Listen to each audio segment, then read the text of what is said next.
ეს უგანდის პრეზიდენტია, რომელსაც დასავლეთი სისხლიან დიქტატორს უწოდებს. ქალიშვილთან ერთად ის ამერიკის პრეზიდენტ ბაიდენს თეთრ სახლში სტუმრობს. არადა 5 თვით ადრე ათობით ადამიანი უგანდაში საპროტესტო აქციაზე მოკლეს და ეს CNN-მაც გააშუქა. შესაბამისად, ბაიდენიც საქმის კურსშია. მხოლოდ ნოემბერში არჩევნების პროტესტზე თქვენი უშიშროების სამსახურმა 54 კაცი მოკლა. მათ შეუტიეს უშიშროების ძალებს და მოკვდნენ, ხოლო თუ რაიმე გადაცდომას ჰქონდა ადგილი, გამოვიძიებთ. საქმე ისაა, რომ ამერიკის ომში ის უგანდელ ჯარისკაცებს სომალიში გზავნის, სადაც ბოლო ორ თვეში 60 მათგანი მოკლეს. შესაბამისად, მუსოვენიმ ვახშამი თეთრ სახლში დაიმსახურა. His Excellency Yoweri Kaguta Museveni, President of the Republic of Uganda, and Mrs. Janet Museveni, First Lady of the Republic of Uganda.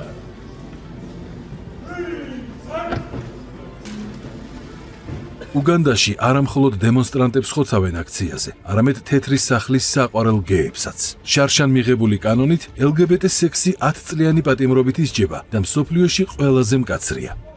You are disoriented. თქვენ ორიენტაცია გაქვთ არეული, რაც ცალკე პრობლემაა. მაგრამ თუ კი შეეცდებით სხვაც შეაცდინოთ, დაგიჯერთ, ხოლო თუ არასრულწლოვანს შეეხებით, მოკკლავთ. რით უპასუხა თეთრმა სახლმა ან კონგრესმა? სანქციები გამოწერა? არა და არა. ჩვენ უნდა შევაფასოთ ვითარება და გადავწყვიტოთ ვუპასუხოთ თუ არა უგანდის პარლამენტის ამ გადაწყვეტილებას ეკონომიკური სანქციებით, რაც დასანანი იქნებოდა. რა გადაწყვიტეს? არანაირი სანქცია არც მუსოვენს და არც პარლამენტის თავმჯდომარეს. არათუ სანქცია საყვედურიც კი არ შეუთვლიათ სააკაშვილისთვისაც, როდესაც ის ბიზნესს ატერორებდა და ციხეებში აწამებდა. რატომ? იმიტომ რომ ისიც უგანდელი დიქტატორივით Deep State-ის ყველა მითითებას ასრულებდა. მათ შორის რუსეთთან წინასწარ წაგებულ ომში აბამდა საქართველოს. Welcome, President Saakashvili and his delegation. ეს 2012 წლის იანვარია. რამდენიმე თვით ადრე თბილისში მან საპროტესტო აქცია უმოწყალოდ დაარბია. 4 დემონსტრანტი გარდაიცვალა, ასობით დაშავდა და არათუ სანქცია, ან თუნდაც საყვედური, არამედ ბუხართან მუსაეფი ოვალურ ოფისში. სამაგიეროდ ივანიშვილი დაასანქცირეს. როგორც თუ ჩვენი დაფინანსებული შეტევა პოლიციამ უსისხლოდ მოიგერია და მეხუთე კოლონამ ქართული ოცნება ვერ დაამხო. ეგონა მუქარა გაჭრიდა, რომ თუ ისევ ქართულ ოცნებას მისცემთ ხმას, ევროპის გზას დაგიბლოკავთო. მაგრამ შეცდნენ, ხალხი შანტაჟს არ დაჰყვა. არჩევნებში ხალხმა სხვანაირი გადაწყვეტილება მიიღო და ამის შემდეგ უკვე დაიწყო მაკეინის ინსტიტუტის მიერ გამოქვეყნებული გეგმის განხორციელება, რომელიც ნიშნავდა საქართველოში რევოლუციის მოხდენას. ყველაფერი სცადეს. ევროპელი მინისტრები ნაცმიტინგებზე და გადატრიალებისკენ მოწოდება. ცეცხლოვანი შტორმი, ბარიკადები, კარვები, მოლოტოვის კოქტეილები, მაიდნის სცენარის მიზანსცენები. ყველა სიმბოლოს გადაუარეს. ყველა მაცხოვრის გამოსახულებიანი კუბო დაწვეს, არ მოიდგინეს. ხორმი, ეს არის ბრძოლის სიმბოლო, ვაჟკაცობის სიმბოლო, ერთობის სიმბოლო, ვაჟკაცური ერთობის სიმბოლო. ქალებს აცეკვეს ხორმი, წარმოიდგინე რა. ყოველგვარი დასაბუთების გარეშე არჩევნები გაყალბებულად გამოაცხადეს. მაშინ, როცა უმთავრესმა არბიტრმა ეუთოოდირმა არჩევნები აღიარა. ეს არჩევნები გაყალბებული იყო. მათ ხმები არასწორად დაითვალეს და საჭიროა ახალი არჩევნების ჩატარება. ხმები ავტომატურად დაითვალა. ხოლო სიზუსტე ამერიკულმა აუდიტმაც დაადასტურა და ხელით გადათვლამაც. თუმცა არაფერს მნიშვნელობა არ აქვს. Deep State ყველა ზღვარს გასცდა. საცვლებიდან ამოხდა დუჟი ადგა პირზე. ეს ვილსონი ეს $1000-იანი პრასტიტუტკა $1000-იანი დღეს გამოქვეყნდა ისა რა ქვია ოფიციალურად ფარას მონაცემები, სადაც $1000 აქვს ფორმულას ყეზერაშვილის $1000 აქვს აღებული. ჰელსინკის კავშირის თავმჯდომარე ამერიკის. ჩვენ გვაქვს ომის დამნაშავის პუტინის ღერძი, რომელიც მუშაობს ჩინეთის კომუნისტურ პარტიასთან, თეირანში რეჟიმთან და ყველა მათგანი მუშაობს ივანიშვილთან, მილიარდერთან, რომელმაც საქართველოში არჩევნები გააყალბა. გაირკვა, რომ მსგავს განცხადებებში ამერიკელი სენატორი, ჰელსინკის კომისიის ხელმძღვანელი, ფულს საერთაშორისო ძებნილ ყეზერაშვილისგან იღებს. თითოში $1000. როგორც ეს ამერიკის უცხო გავლენის კანონის რეესტრში გამოჩნდა. გუშინ დადო 5 ტვიტი, $5000 გაგდა საშობაოდ. ეს საშობაოდ.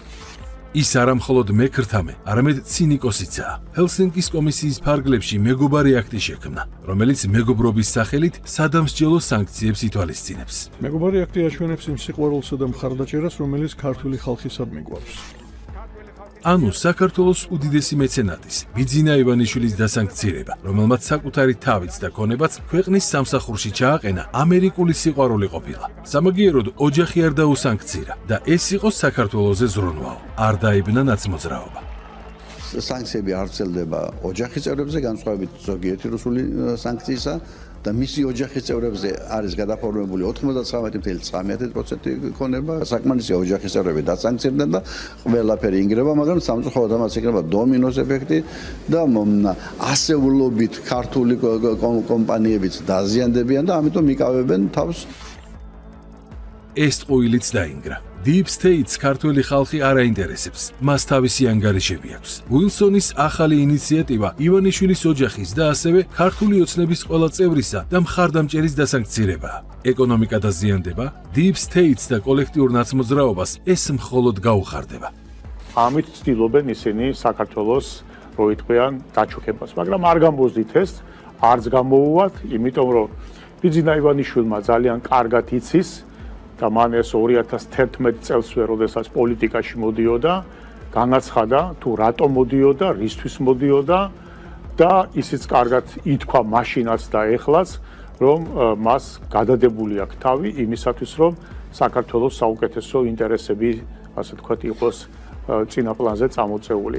ფიქრობ, რომ უფრო შორს წასვლა საჭირო. შეგვიძლია დავეხმაროთ საქართველოს, რომ დემოკრატიის თავისუფალი სამყაროს ნაწილი გახდეს.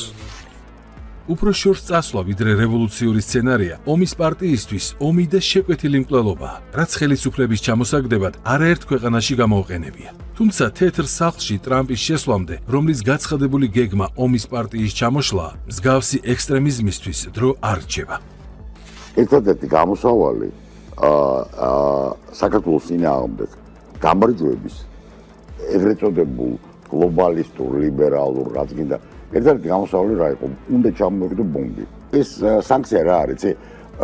იცი რა, აქამდე ველოდებოდით.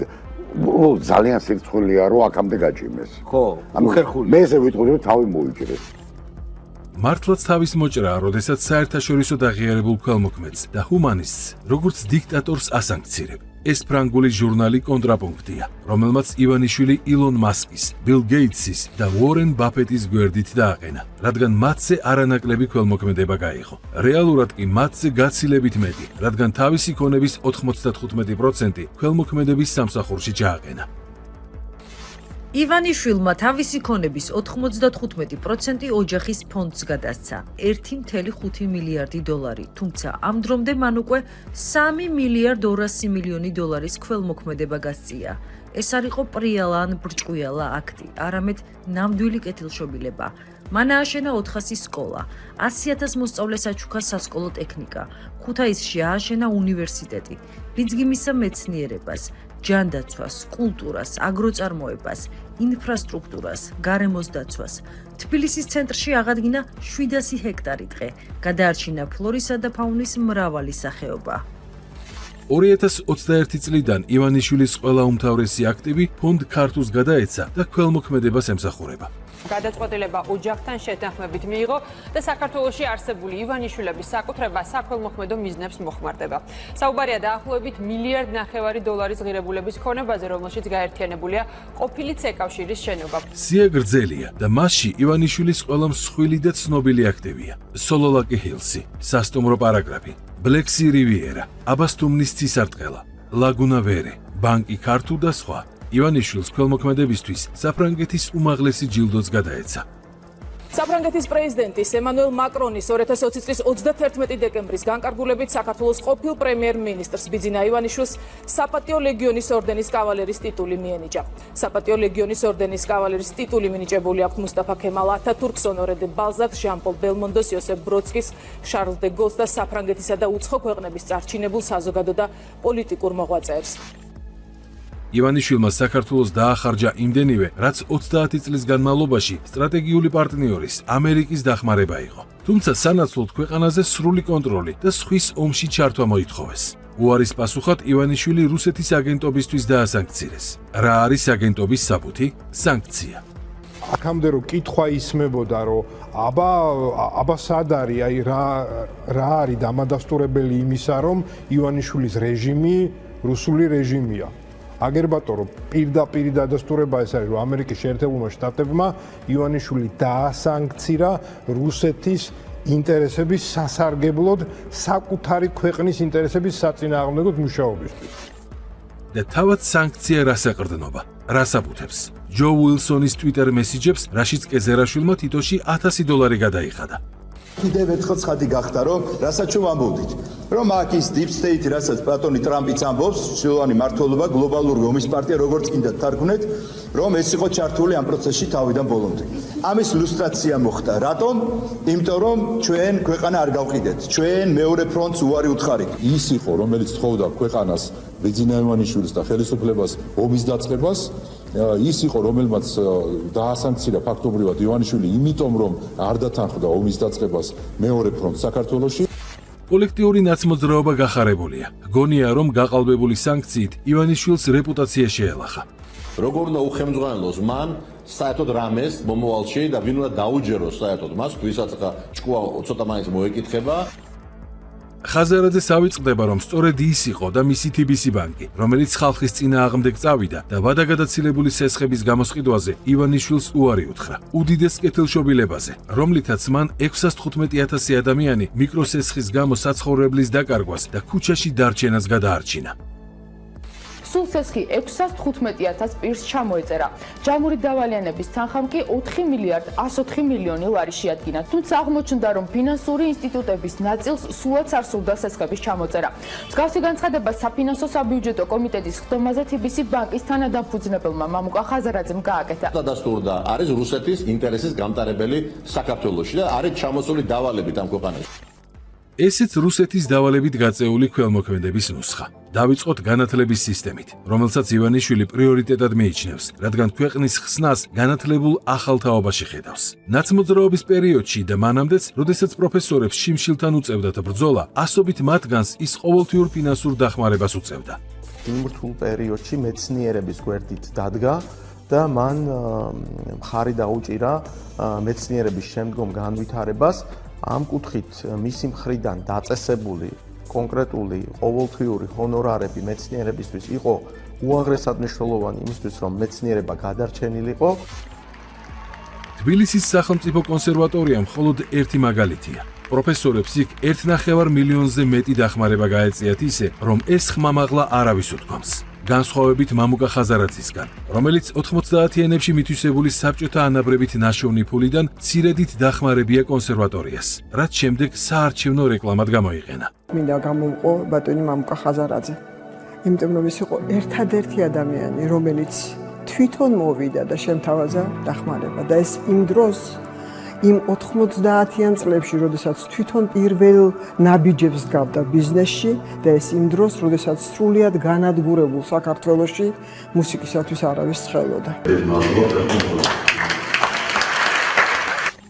სამხატვრო აკადემიის რესტავრაციის თხოვნით მისმა რექტორმა მთავრობას ჯერ კიდევ 1920 წელს მიმართა და მხოლოდ 100 წლის შემდეგ ქართული ოცნებისგან და ბიძინა ივანიშვილისგან მიიღო დასტური და 9 მილიონი ლარის დახმარება.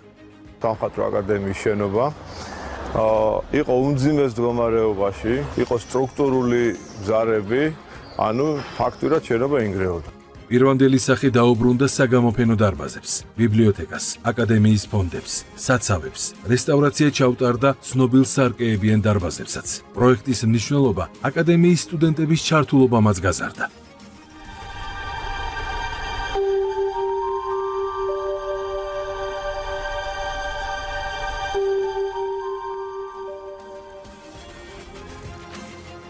ასეთია შედეგი, რაც დასაწყისში აი ასე გამოიყურებოდა. კონცეფცია ძალიან საინტერესო, იცით, რომ გარედან არის ევროპული ფასადი, შემოვდივარ ჩინით და აი ყაჯარული სკოლის ნამდვილი ვარსკვლავი შეგვიძლია ვნახოთ. მათი შემოქმედება, ეს იყვნენ ირანი და სპეციალურად ჩამოყვანილი ყაჯარები, რომლებმაც აი ეს საოცრება შექმნეს. სამხატვრო აკადემია ან მაგალითად კონსერვატორიის შენობა ძალიან სავალალო მდგომარეობაში იყო. შესაბამისად, იქ სწავლა-განათლების მიღება წლების განმავლობაში იყო ძალზედ გართულებული და ჩვენი პროფესორ-მასწავლებლები და მეცნიერები საშინელ პირობებში მოღვაწეობდნენ. შესაბამისად, იმედი მაქვს და დარწმუნებულიც ვარ პრინციპში, რომ მაშინ რაც ფონდმა ქართულ მოახდინა ამ ინსტიტუციების შენობების და ინფრასტრუქტურის გარემონტება და რესტავრირება, მათ მიეცათ საშუალება, რომ ნორმალურ პირობებში განახორციელება თავისი საქმიანობა. With colleagues here to start an institute here in Georgia. მისურის ბოტანიკური ბაღის დირექტორობაზე უარი ვთქვი და აქ ბოტანიკის ინსტიტუტში გადმოვედი, რადგან დღესდღეობით ეს საუკეთესო ადგილია ბოტანიკის სფეროში კვლევებისთვის. აღდგენის შედეგად ბოტანიკის ინსტიტუტმა საერთაშორისო მნიშვნელობა შეიძინა. მის უნიკალურ ჰერბარიუმებსა და კვლევებზე დაყრდნობით, მსოფლიოს წამყვანი ინსტიტუტები ახალ ნაშრომებს ქმნიან. აქ მცენარეთა საუკეთესო კოლექციებია. თანამშრომლობთ სტენფორდის უნივერსიტეტთან, რომელიც ჩვენს ნაშრომებს საკუთარი კვლევებისთვის იყენებს. ქართული სამეცნიერო აზრის გადასარჩენად, იმისთვის, რომ ყველაზე მძიმე პერიოდში მეცნიერებს მუშაობის საშუალება ჰქონოდათ, ფონდმა ქართულ მეცნიერებათა აკადემიას 8,5 მილიონის ფულადი დახმარება გამოუყო, რითაც ბევრმა მეცნიერმა თავის სფეროში დარჩენა და მოღვაწეობის გაგრძელება შეძლო სწორედ იმ პერიოდში, როდესაც მათ ნაცმოძრაობა დევნიდა და ჩარეცხვას ცდილობდა, უნივერსიტეტებიდან ქუჩაში ყრიდა და მშიერს ტოვებდა. წინა ხელისუფლება ებრძოდა და მეცნიერების საწინააღმდეგოდ არაერთი ნაბიჯი იქნა გადადგმული და ბიძინა ივანიშვილის დამსახურებაა, რომ ის უდიდესი ღვაწლი და ის უდიდესი საქმე, რომელსაც ეროვნული აკადემია ათეული წლების განმავლობაში ახორციელებდა, შენარჩუნებული იქნა. 3 მილიონამდე დაიხარჯა ეროვნული ბიბლიოთეკის რესტავრაციაზე, რაც ასევე მეცნიერებისთვის ბიძგი იყო. გარემონტდა და ტექნიკურად აღიჭურვა თბილისის სახელმწიფო უნივერსიტეტი, რაც 11,5 მილიონი დაჯდა. დაფინანსდა სასწავლო პროგრამები, მათ შორის მილიონი ლარით წმინდა ტბელ აბუსერიძის უნივერსიტეტი აჭარაში. ფონდ ქართულს ხელშეწყობითვე ყველა ეს სამეცნიერო ინსტიტუტი თანამშრომლობის ერთიან სისტემაში მოექცა. საუბრები იყო, სიტყვით მიმართეს და ძალიან გახარებულია მთელი უნივერსიტეტი, მთელი ჩვენი პროფესურა, მეტყვე პედაგოგები, სტუდენტები და მოსწავლეები. სწავლების სტანდარტის გასაზრდელად ფონდმა ქართულ საქართველოში მსოფლიო საუნივერსიტეტო ბრენდით შემოიყვანა, რასაც ამერიკელი პროფესორები და თანამედროვე სასწავლო პროგრამები მოჰყვა. განსაკუთრებით მნიშვნელოვანი, რა თქმა უნდა, არის ის, რაც დაიხარჯა ახალგაზრდების უშუალოდ განათლებაზე. მაგალითად, ისეთები როგორც იყო თქვა, პირადად ჩემი სან-დიეგოს მიმართულებული უნივერსიტეტის, ასე ვთქვათ, შემოყვანა საქართველოში და იქ თანხების დახარჯვა, რომ მართლა ამერიკული განათლება მიეღოთ ჩვენს ახალგაზრდებს და თან სერიოზული. სან-დიეგოს უნივერსიტეტის ქართული ფილიალის ფუნქციონირება ქართულ ფონდმა 2 მილიონით დააფინანსა და იქ ამერიკული განათლება ქიმიურ, საინჟინრო და კომპიუტერულ ტექნოლოგიებში 1000-ზე მეტმა სტუდენტმა მიიღო. ეს ყველაფერი იმდენად განსხვავებული არის იმისგან, რაც აქამდე მქონდა ნანახი საქართველოში, რომ შეიძლება ითქვას, რომ მოულოდნელსაც კი გადააჭარბა. მომავალში თავს წარმოვიდგენ, როგორც წარმატებული ბიოქიმიკოსი. ანუ პირველ რიგში გეგმა ის არის, რომ ამერიკაში მინდა სწავლების გაგრძელება. საბოლოოდ მიზანი ეგ არის, ჩამოვიდე და აქ განვავითარო ეს სფერო. სტუდენტების სწავლა უცხოეთში არ აღმოჩნდა ისეთი ეფექტური, რისი მოლოდინიც ჰქონდა. შესაბამისად, მიმართულება შევცვალეთ საგანმანათლებლო სისტემაში უკვე ცვლილებებისკენ. და ეს გამოიხატებოდა იმაში, რომ დავიწყეთ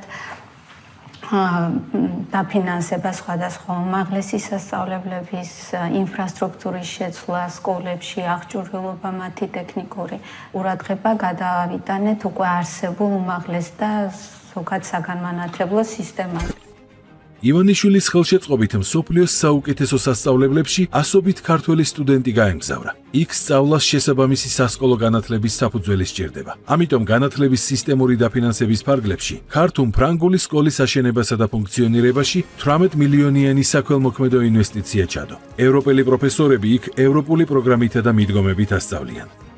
ასეთი სკოლის არსებობა კიდევ ერთხელ ხაზს უსვავს იმას, რომ არის პირდაპირიბმა საგანმანათლებლო სისტემების საქართველოსა და ევროპული დონის საგანმანათლებლო სისტემებს შორის. საერთოდ ძალიან კარგია ეს რაც ხდება, იმიტომ რომ რეალურად სკოლის მოსწავლეებმა ჯერ არაფერი არ იციან და ჩვენ არაფერი არ ვიცით მომავლის შესახებ და ეს ხალხი რომელიც გამოცდილია და მოდის გველაპარაკება ესე პირისპირ ძალიან გვეხმარება. ბევრი ფრანგია, უცხოელია, ჩვენ საინტერესოა რომ აი რა ხდება უცხოეთში ხო ევროპაში და აი მაგალითად არქეოლოგიასთან გავისაუბრე და აი მათ ფსიქოლოგია ძალიან განსხვავებულია და ცოტა მართლა სერიოზულად დამაფიქრა რა ამ მხრივ. 32 მილიონზე მეტი დახარჯა ფონდმა ქართუმ ათობით საჯარო სკოლის რემონტსა და კეთილმოწყობაზე. კიდევ 36 მილიონი მათი კომპიუტერული აღჭურვა დაჯდა. წლებია ათასობით სკოლა დამთავრებული უცხოურ უნივერსიტეტებში სასწავლებლად მზად არის და მათი ნაკადი ორივე მიმართულებით უწყვეტად მოძრაობს. ევროპისკენ და უკან, საქართველოში, იქ მიღებული ცოდნის სამშობლოში გამოსაყენებლად. ალტერნატივო გზაა ჩვენი ქვეყნის წარმატებისა. არის ინვესტიცია ცოდნა განათლებაში. მხოლოდ ამითი შეძლებს ჩვენი ქვეყანა რომ მოიპოვოს ღირსეული ადგილი მსოფლიო ასპარეზზე და ჩემი აზრით აი ეს განაპირობებს სწორედ იმას რომ ბატონ ბიძინა ივანიშვილს ესოდენ დიდი ინვესტიცია აქვს განხორციელებული მეცნიერებისა და განათლების განვითარებაში ჩვენს ქვეყანაში და მე ვფიქრობ ზუსტად ეს განსაზღვრავს ის რომ რაოდენ სწორი პოზიცია და ხედვა აქვს ამ ადამიანს ამ კუთხით. რეგიონში ამ მიდგომის წარმატების მაგალითი თურქეთია, რომელიც ეკონომიკური ჩამორჩენიდან სოფლიოს წამყვან ტექნოლოგიურ და სამეცნიერო საწარმოო ქვეყნად 2 წლეულში გარდაიქმნა და დღეს ანგარიშგასაწევი ძალაა სოფლიოს უამრავ სეგმენტში. ისე როგორც ეს თურქეთში მოხდა და გადაიქცეს სოფლიოში ერთ-ერთ მოწინავედ.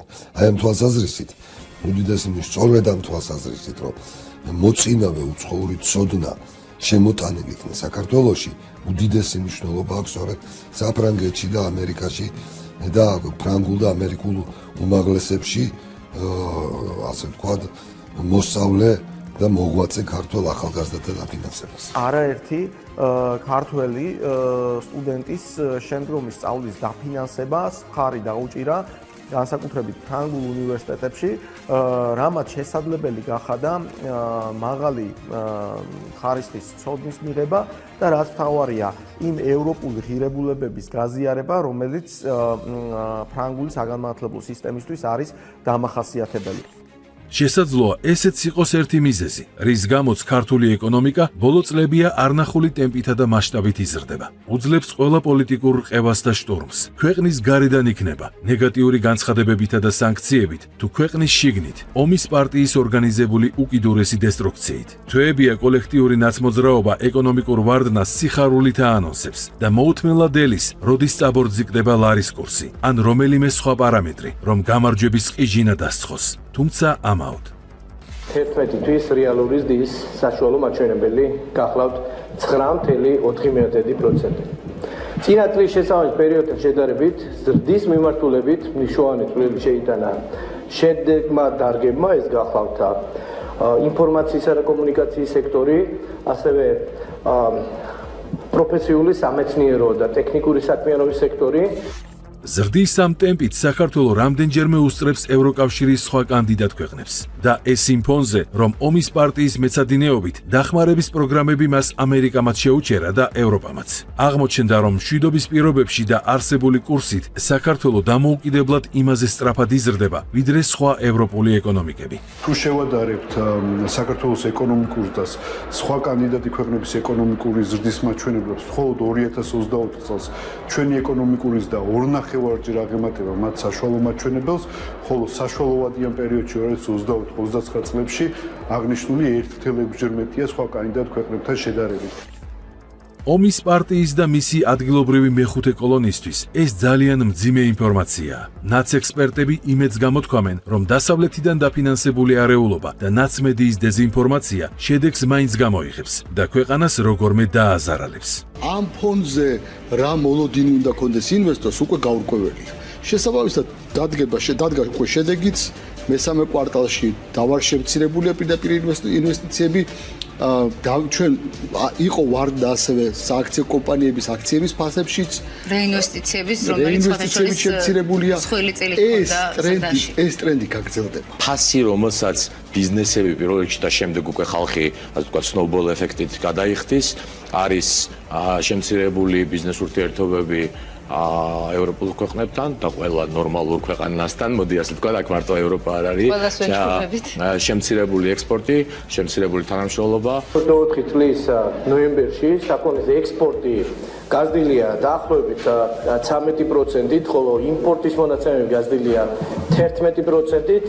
ასევე თქვენთვის ცნობილია 11 თვის ჯამური მაჩვენებლები, რომლის მიხედვითაც ექსპორტი გაიზარდა 8%-ით, ხოლო იმპორტის მონაცემები გაზრდილია 6%-ით. ამიტომ ნაცექსპერტები ახლა არაეკონომიკურ ფაქტორებს ებღაუჭებიან. იმედს არ კარგავენ, რომ ამდენი სანქციები, თავრობის ლანძღვაგინება ბიზნესს როგორმე დააფრთხობს და ხალხის განწყობაზეც აისახება. მაინც მათ გარშემო არიან ადამიანები, რომლებიც მათ ასე ვთქვათ დავალებებს ასრულებენ და მათ ემსახურებიან, ხო?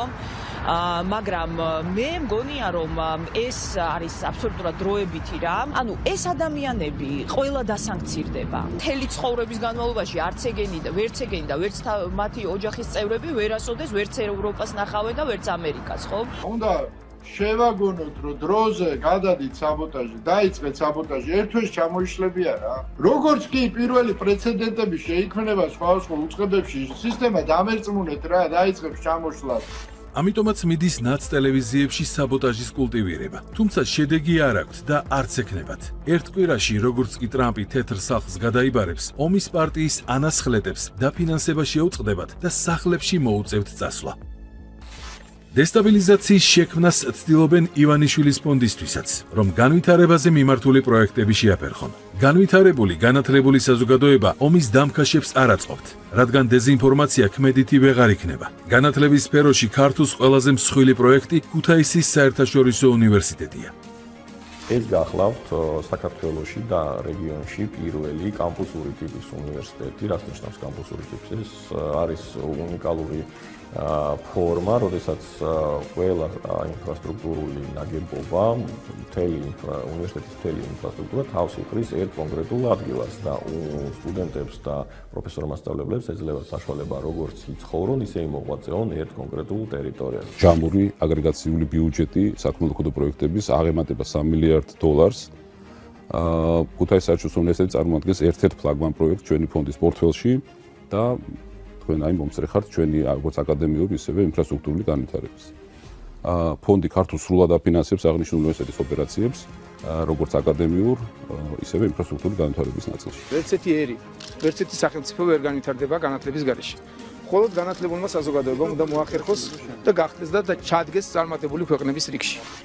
კავკასიაში უდიდესი უნივერსიტეტის მშენებლობა 2018-ში დაიწყო და უკვე 2 წელიწადში სტუდენტებს კარი გაუხსნა, ხოლო 4 წელიწადში პირველი გამოშვებაც აღნიშნა.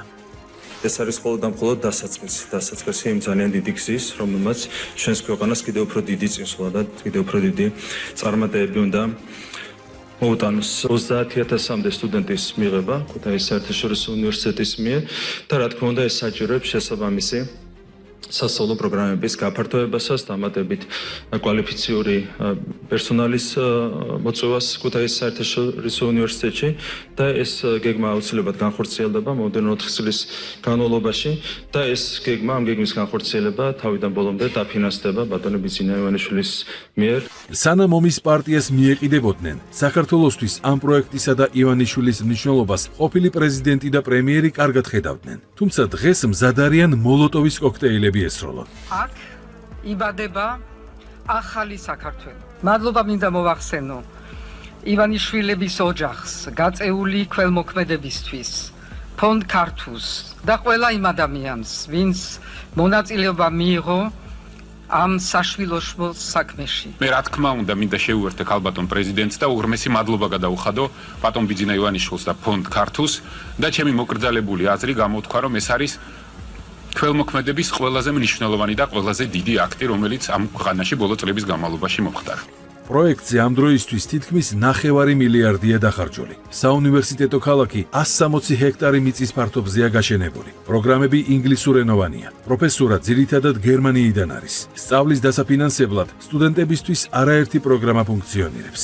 უნივერსიტეტი სთავაზობს სხვადასხვა სახის დაფინანსებას სტუდენტებს, ეს შეიძლება იყოს საერთო საცხოვრებლებში ცხოვრების თანხა, ასევე ვთავაზობთ ბარად, სადაც სტუდენტებს ყოველდღიური ხარჯები ეფარებათ, ასევე რა თქმა უნდა სტიპენდიებს სწავლის დაახლოებით 9 სხვადასხვა კატეგორიაში გვაქვს დაფინანსების პროგრამები ჩვენი სტუდენტებისთვის. იქიც არის ელექტროგაზი, ღუმელი, ჩვეულებრივი. აქეთ რომ გადმოვინაცვალოთ, ხედავთ ჩვეულებრივ საძინებელს. გარდა ამისა სამეცნიერო კუთხეს და კიდევ დამატებით გვაქვს მაგიდა კომპიუტერისთვის და ნებისმიერი სხვა რამისთვის, რაც შეიძლება რომ აქ დავალაგოთ. 2025-ში ფონდ ქართულს კიდევ 1 მილიარდი ევროს საქველმოქმედო ინვესტიცია აქვს უნივერსიტეტში დაგეგმილი. ადმინისტრაცია დარწმუნებულია, რომ ომის პარტიის სანქციები და ობსტრუქცია გეგმას ვერ შეაფერხებს. დარწმუნებული ვარ, რომ ეს სანქციები ხელს არ შეუშლის ამ უნივერსიტეტის პროექტის შემდგომ განხორციელებას. რამდენადაც ჩემთვის ცნობილია დამფუძნებლის განწყობა ამ პროექტის მიმართ.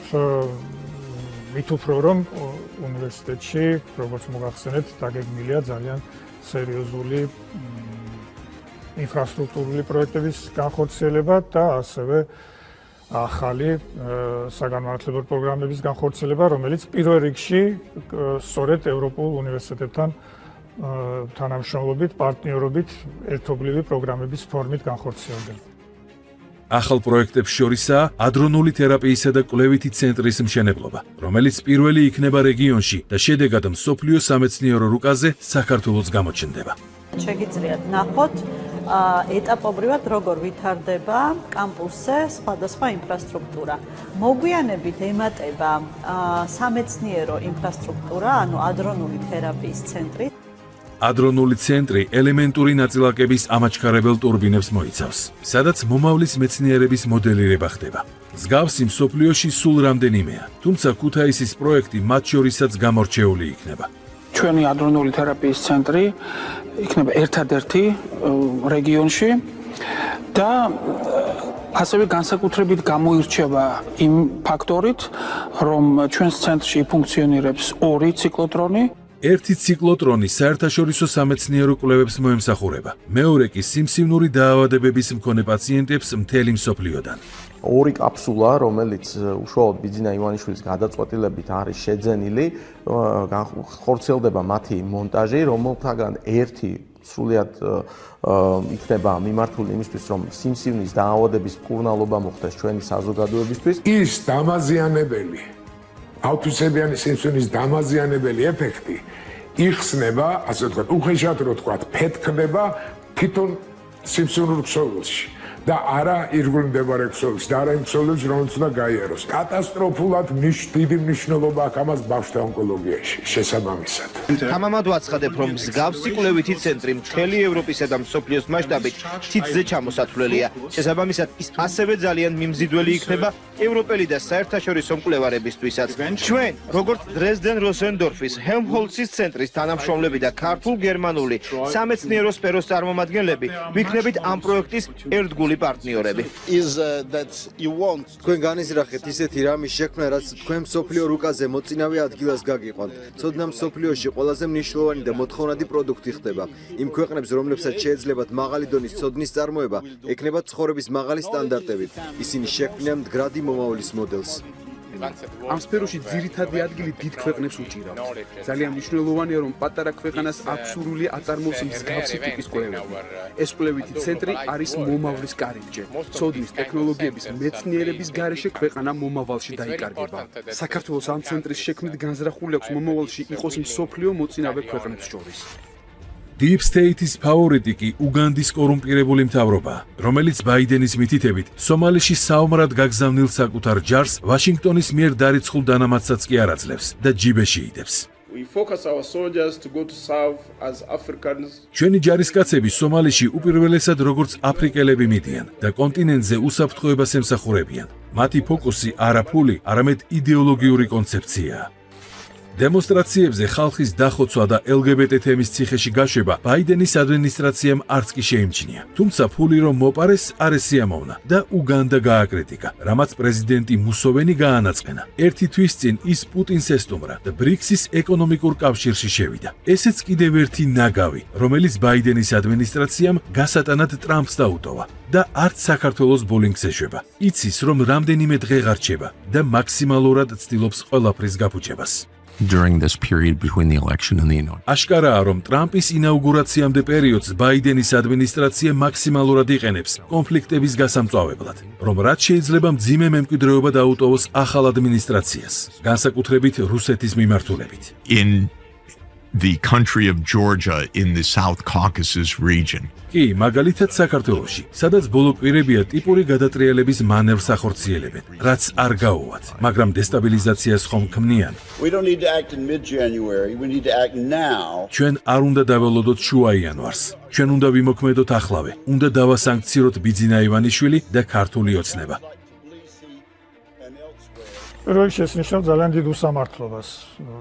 წარმოუდგენელია და რატომ უნდა დაასანქცირო ევროპული უნივერსიტეტის დამფუძნებელი, რომელიც ამ უნიკალური პროექტით ქართულ ახალგაზრდებს ასევე აძლევს უნიკალურ შესაძლებლობას მიიღონ ევროპული განათლება. მატიანეში შევა 24 წელი, როგორც აი ამ ბოროტებასთან ბრძოლის, თავგანწირული ბრძოლის წელი. ეხლა სხვა დროა.